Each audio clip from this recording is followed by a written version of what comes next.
If you're just looking for a TLDR, here it is.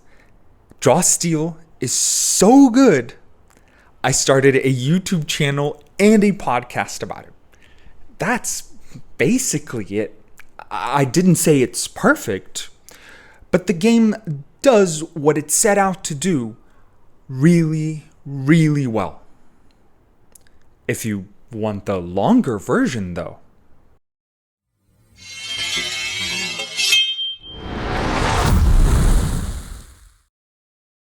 Hello everyone. A year and a half ago, Matt Koval's MCDM crowdfunded a yet untitled heroic fantasy TTRPG. Now that the game is finally out for backers, it's time to answer the question: how good is Draw Steel? First things first, it's impossible to answer this in any meaningfully objective way, right? Some people like some kinds of games, other people like other kinds of games, period. In the end, I can only give you my honest opinion on whether or not the game does what it says on the tin.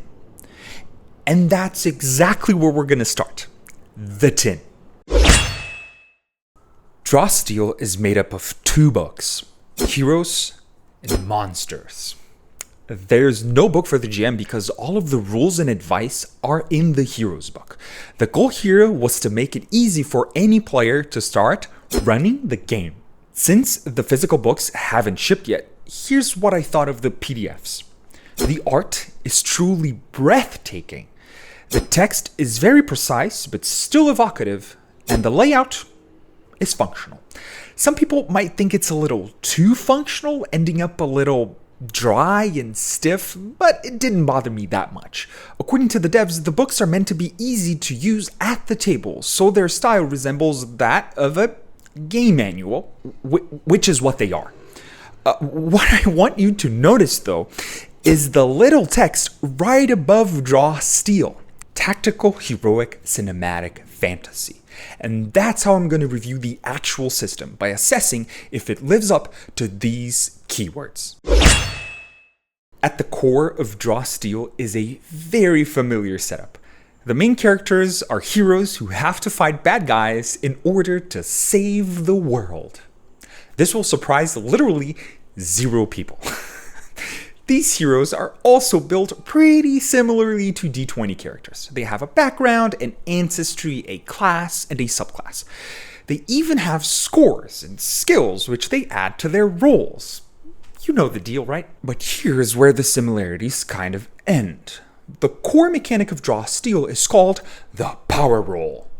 You roll 2d10 and add relevant modifiers. Once you do that, you will not be checking if you meet or beat a DC. Your result will instead fall into one of 3 tiers: 11 or lower, 12 to 16, or 17 or higher.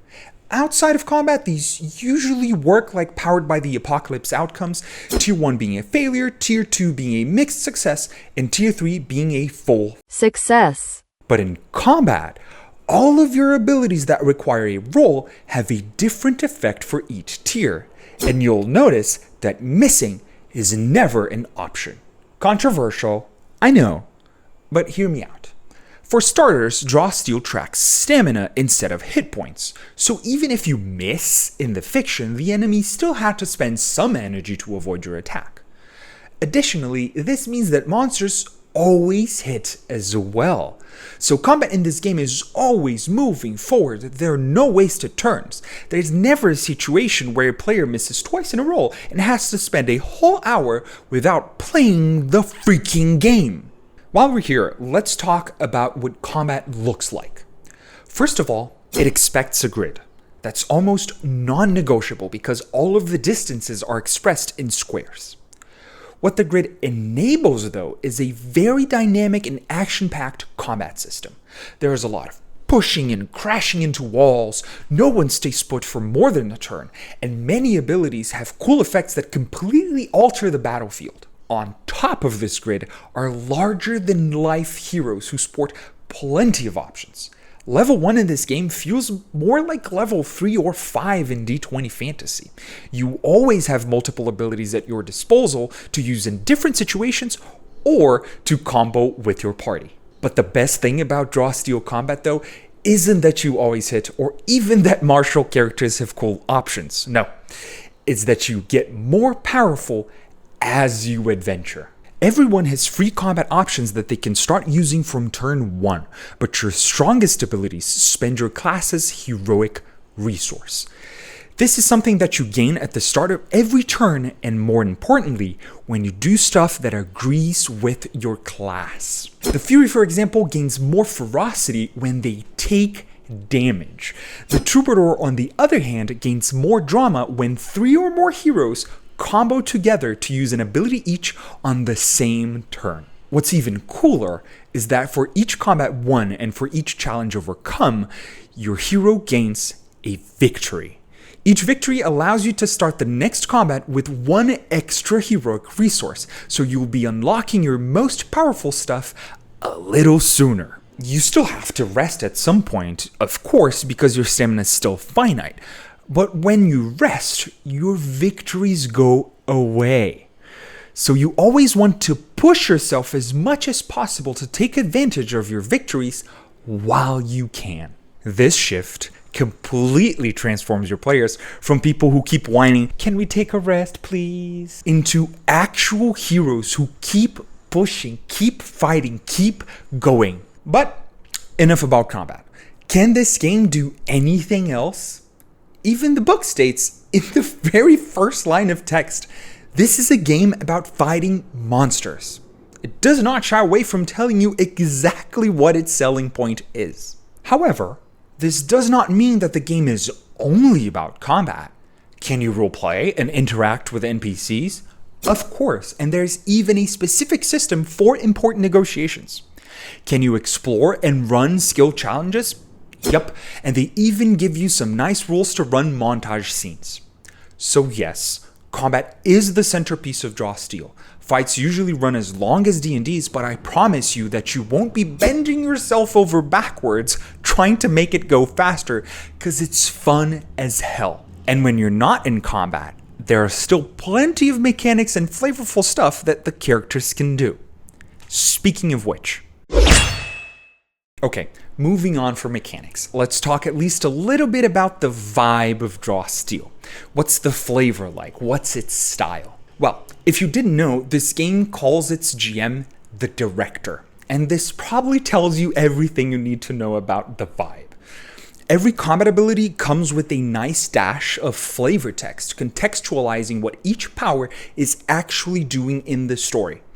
Let me just show you a couple of examples from the Tactician.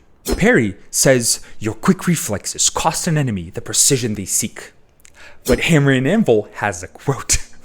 Let's not argue about who's the hammer and who's the anvil. This flavor-forward approach goes even harder when you consider that they got rid of a bunch of stuff that usually just gets in the way of a cool narrative. The game assumes that you have the adventuring gear you need. Gold is abstracted into levels, and equipment comes in kits that work kind of like loadouts. Another example are the ancestries themselves, which get a teeny tiny text about their biology and morphology, but a huge chunk of fiction allowing you to see the world of the game through these people's eyes. And honestly, what a world. Most of it is pretty standard medieval fantasy land with small villages that need to be saved from goblin bands, and a few cosmopolitan cities where mage guilds can flourish. But there are a few twists that keep you completely hooked. Like, even the lowly dwarves now have skins infused with stone and beards made out of crystals. And check this out. Hakan, which are their half-giants, can get a trait called Doomsight. This one I have to read. Quote, "Working with your director, you can predetermine an encounter in which you will die. When that encounter begins, you automatically obtain a tier 3 outcome on tests and ability rolls, and you don't die no matter how low your stamina gets. You then die immediately at the end of the encounter and can't be returned to life by any means." End quote. That dope enough for you? Before I leave you with my final thoughts, let me just make it clear that Draw Steel isn't perfect. There's plenty of stuff to get annoyed with in these 800 pages. For starters, I think the game is a little too hard on new players. First level characters are so complex that the Delian Tomb adventure that they're putting out comes with simplified pregens to help newcomers get started. And it even grows in complexity as you play. There are systems on systems on systems here. They have crafting, research, titles, perks, complications, leveled magic items, magic trinkets, and the list kinda goes on. With regards to combat, as much as I absolutely love it, there's just a tad too much tracking for my little brain to do.